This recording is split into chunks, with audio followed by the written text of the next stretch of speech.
Speaker, I don't have much to add to what the majority leader said, but suffice to say, Mr. Speaker, that the matter that has been raised by Honorable Milema Milema, Mr. Speaker, you remember this House never used to have the powers to look into the budget of the country.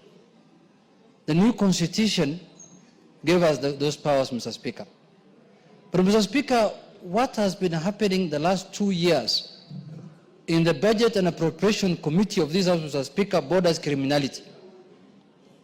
If we lay bare, Mr. Speaker, those things, as has been discussed in the retreat we had of the leadership in Naivasha and also in the House Business Committee, Mr. Speaker, those issues, those atrocities, Mr. Speaker, cannot be shied away from talking about, Mr. Speaker.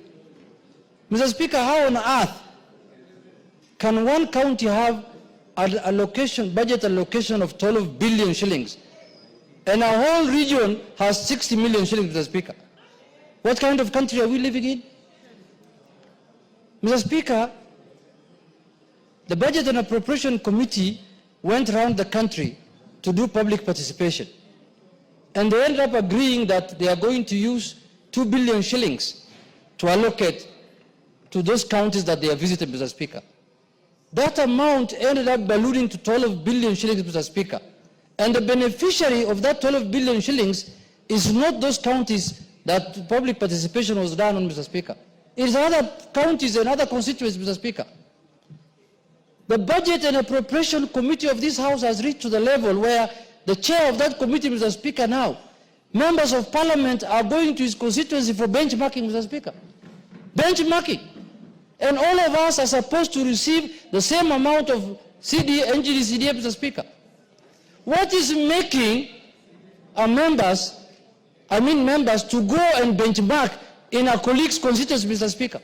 Because the colleague is receiving more funding because of him being the chairman of the budget committee. Let's be honest to Kenyans, that he was sitting in an advantageous position of chairing that powerful committee of the House, which you could do skewed allocation of resources to his constituents, Mr. Speaker. Otherwise, which member of Parliament here can afford through his NGCDF to build classrooms, plaster them, put windows, put roof, put tiles in the classroom, cabros in the... Mr. Speaker, which member of Parliament can afford to do that here? With a mere resources of 100 million shillings, Mr. Speaker, and advertise on Citizen Primetime News. Which member can do it? Can you raise up your hand if you can do that? None of the 349 members of this House, Mr. Speaker, can afford to do that. That can only be done by somebody who has access to bigger resources than any other member, Mr. Speaker. The Budget and Appropriation Committee did not start the other day. The distinguished leader of the majority party, Mr. Speaker, has been the chair of that committee for many years. And he has never done those things. I have been with him in this House. He has been very careful and he has shared the resources of the country equitably, Mr. Speaker. I can say that without any fear of contradiction. Mr. Speaker, I want to remind members of this House, for those of us who have been here that time, who have been here for long, when the Budget Committee was chaired by Honorable, what is his name? The Member of Parliament from Embu, Mbere, the Reverend Mutave Musimi, Mr. Speaker. Members of that committee did the same thing they have done the last 2 years.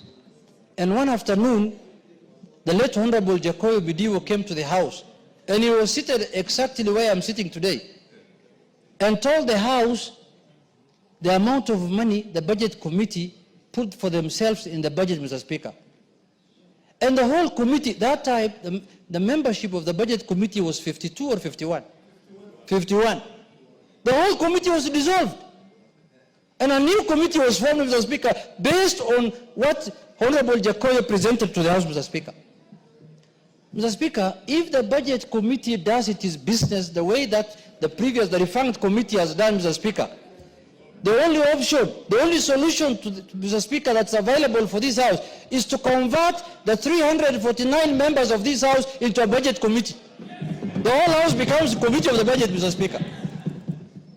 But as leadership and as parties, we have given responsibility and priorities to certain members.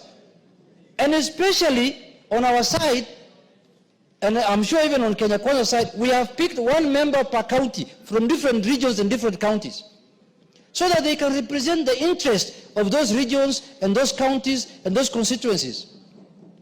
But Mr. Speaker, it looks like the committee now sits down and agrees on how to share the resources among themselves, forgetting that they are representing Kenyans and they are representing the whole House, Mr. Speaker, in that committee.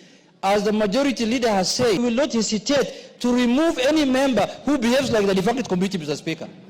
I know there are remnants who have remained in that committee from the previous committee. I don't want to mention their names. We are giving them a warning that if you are not going to share the resources of the country equitably, Mr. Speaker, we will de-whip them. And we will discharge them from the committee, Mr. Speaker. Mr. Speaker, in conclusion, I saw, I don't want to mention names, an old man who has started a polytechnic which has 10,000 people. And he talked about his polytechnic very passionately. And he said he's requesting the executive to give resources to that polytechnic. And the polytechnic has 10,000 students. Mr. Speaker, in their wisdom of lack of it, through the chair of the committee and the committee, gave that polytechnic in Bungoma 25 million shillings and gave another one in another place 250 million, which has only 2,000 students. Was it 10 million? Yeah. They gave only 10 million there, and the other one they gave 250 million shillings, Mr. Speaker. We are going to name them. Mr. Speaker, we will not allow, because this is the House that takes care of the interest of the people, of what is concerned to the people, is discussed here, Mr. Speaker. And this matter of skewed distribution of resources, Mr. Speaker, look at what's happening in the road sector, Mr. Speaker. It's shameful. In the road sector, Mr. Speaker, there are counties that have not seen any cent to tarmac any road, Mr. Speaker. And there are counties that have been having money every year, every month to tarmac certain roads. In fact, very soon, if we continue like this in the next 5 years, there are counties that will donate tarmac roads to others. They will say, take this tarmac and put it somewhere in your county. You can return it back after 2 years. Just use it for 2 years. Because they don't know where to put it actually. Mr. Speaker, I support the majority leader. This country can only prosper. This country can only go far if, as the representatives of the people, we become equitable in sharing our resources, Mr. Speaker. And that is why the Constitution gave us a mandate to look. Otherwise, the Treasury should bring a budget here and we just approve it as they have done. Because the previous Treasury, the previous Ministry of Finance under the previous regimes used to do very dangerous things in terms of sharing of resources of the country. That is why the new Constitution and the framers of this Constitution felt it fit to bring that mandate to the House. And now we want to allow that mandate to be abused in the House, Mr. Speaker. That will not happen.